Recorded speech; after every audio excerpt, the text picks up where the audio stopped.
Ninakaw na, kinalakal pa umano ang mga bakal sa ilang bagong tore ng NGCP sa Cebu.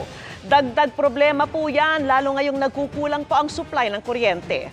Ang epekto sa consumer, tinutukan ni Maki Pulido. 12 bagong gawang tore ng National Grid Corporation sa Cebu ang ninakawan ng mga bakal na ibinenta sa junk shop.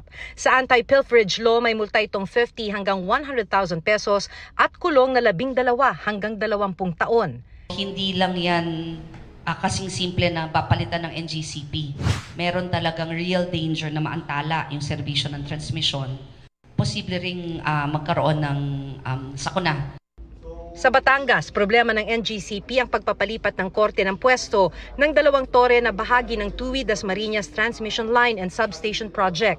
Sabi ng NGCP, dahil dyan, posibleng maantala ng 2 taon ang proyekto at hindi may hahatid ang 5,000 megawatts na supply ng kuryente mula sa mga bagong tayong planta.